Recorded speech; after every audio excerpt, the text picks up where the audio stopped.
Al pie del tiempo con Socorro Díaz. Querida Socorro, buenas tardes, ¿cómo estás? Muy bien, muchas gracias, querida Adriana, aquí al pie del tiempo y en enfoque. Muy bien. Pues hoy voy a hablar de un tema que anuncié hace varias semanas y que por diversas razones no había podido tocar. El tema del vacío educativo que estamos viviendo. Mi generación y varias más fuimos formadas en un valor central para la sociedad mexicana de la época posrevolucionaria, que fue la etapa creadora de instituciones sociales. El principio, el valor era siempre es mejor saber que tener. Esa idea, transmitida en las familias, en el medio social, hizo que por todos los instrumentos posibles se diera una importancia decisiva al sistema educativo nacional.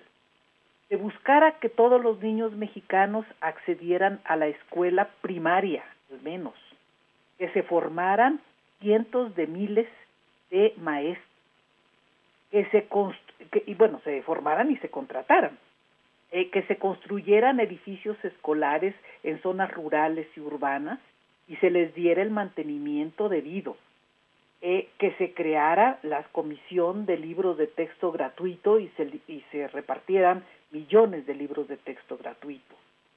Luego empezó a desarrollar la política social, asistencial de los desayunos escolares para tratar de resolver la desnutrición de los niños más pobres y a vacunarlos como parte del sistema de salud para evitar la mortalidad infantil. En fin, la idea fue desde los años 60 del siglo pasado que mediante la educación temprana se pusiera piso parejo para un desarrollo con justicia. Esto es, que hubiera desarrollo económico y justicia social.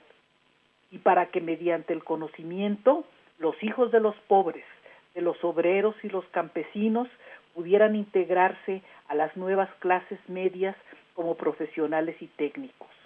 A eso se le llamó movilidad social y al modelo sus críticos lo bautizaron como desarrollo estabilizador. Bueno, pues abandonado hace muchos años el desarrollo estabilizador debido a la globalización del capitalismo y a las crisis económicas recurrentes que el país ha vivido de los años 80 a la fecha, el sistema educativo, con todos sus defectos, ha seguido operando hasta la llegada de la pandemia 2020. El próximo mes de marzo hará un año que se decretó el cierre de todas las escuelas del país, desde preescolar hasta el universitario. El argumento sonó razonable. Primero hay que salvar vidas y evitar contagios. Y luego, en los meses siguientes, se implementó un programa nacional llamado Aprende en Casa, cuyos resultados son claramente parciales. Los niños y jóvenes están en casa o donde pueden estar, pero el sistema de aprendizaje a distancia vía Internet es un rotundo fracaso. Los niños y jóvenes no aprenden o aprenden muy poco. Los que tienen medios digitales tratan de enlazarse con sus maestros. Hay maestros cumplidos y responsables, pero también hay maestros perfectamente incumplidos e irresponsables. Escuelas y universidades no suben las calificaciones de los alumnos a tiempo en sus sistemas digitales.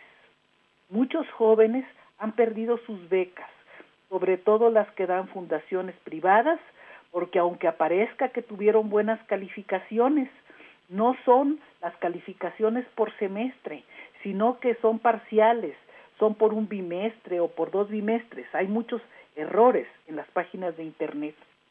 Lo más grave es que la mayor parte de los niños y jóvenes no están aprendiendo y están dejando las clases virtuales. La deserción escolar aumentó en un año, en este año al que me estoy refiriendo, 16%, según el Banco Interamericano de Desarrollo. Y el tiempo que se dedica al aprendizaje ha bajado en un 30%, de acuerdo con un estudio que elaboró Susan Parker del CIDE.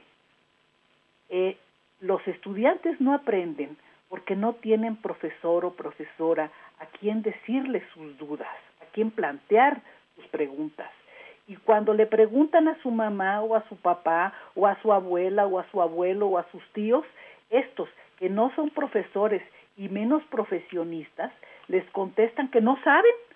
La carga de la enseñanza a lo largo de casi un año se les ha trasladado a quienes cuidan a los niños en sus casas, quienes además tienen que salir, estos adultos, a trabajar para poderlos mantener o a trabajar en casa para lo mismo, tener ingresos a fin de que las familias coman, vistan, paguen la luz, el gas, el teléfono, el internet, etcétera.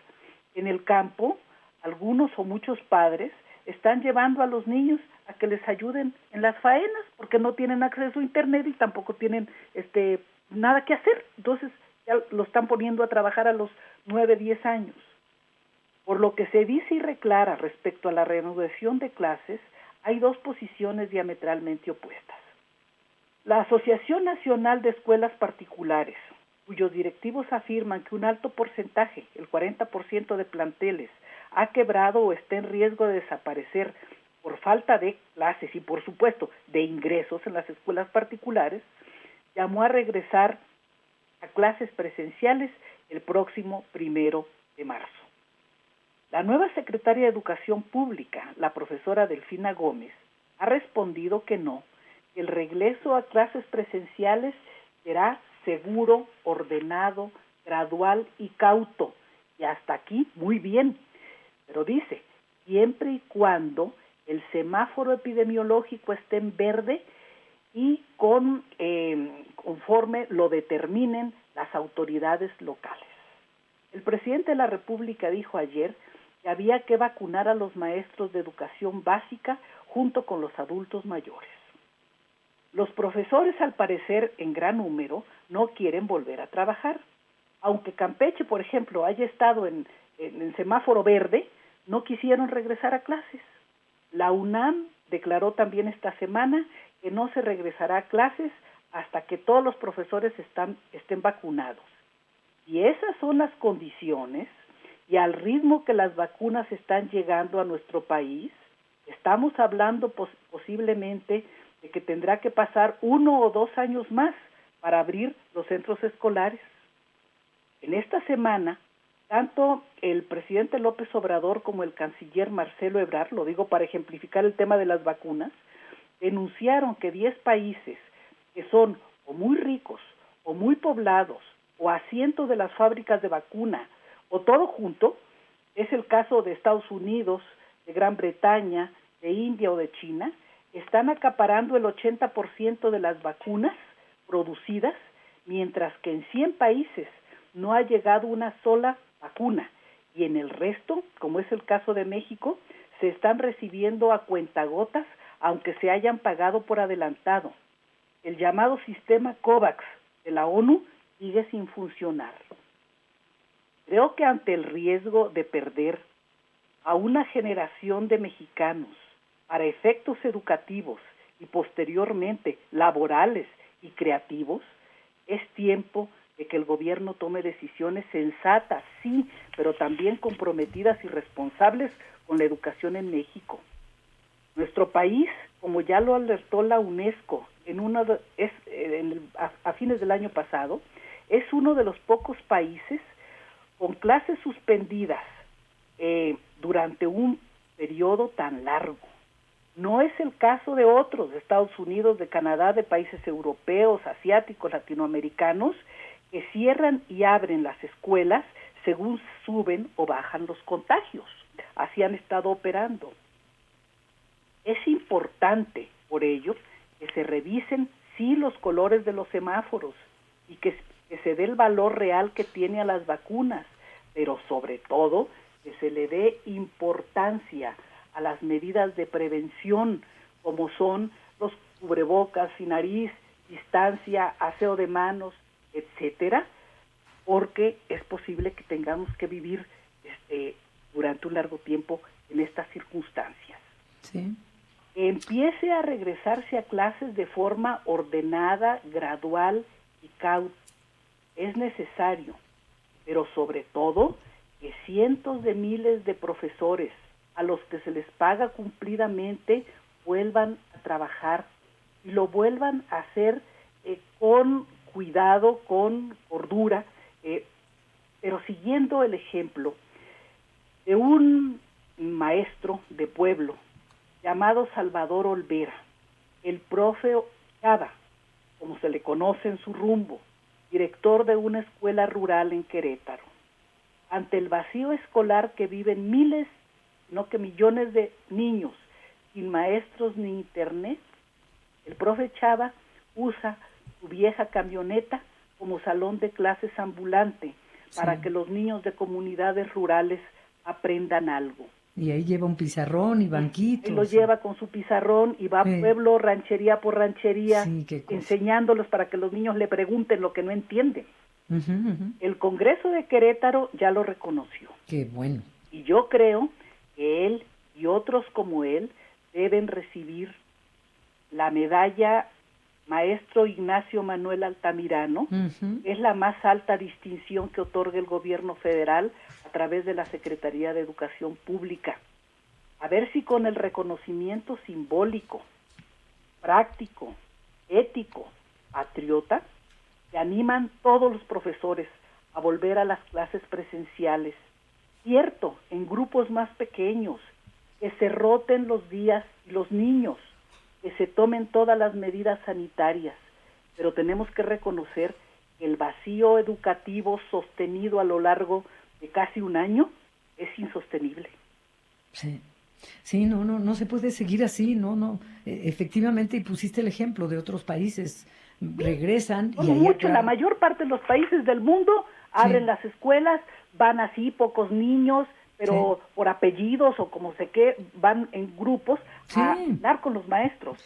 Pero viene una nueva ola de contagios, bueno, pues se cierran por unas 2 semanas, 3 semanas y se regresa, pero un año, a lo largo de un año mantener cerrados, creo que son muy pocos los países en el mundo que han hecho esto y la UNESCO lo alertó el año pasado a finales.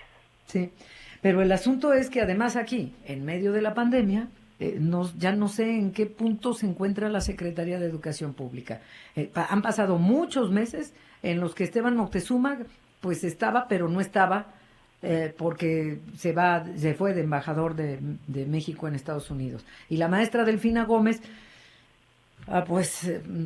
¿qué te digo? Pues entró, pero no podía tomar posesión mientras no aprobaran el nombramiento de Esteban Moctezuma. Y por el otro lado, Adriana, yo voy a decir algo que, como dicen, me flota en el ambiente. ¿Se trata de un problema completamente sanitario o estamos frente a un problema sindical?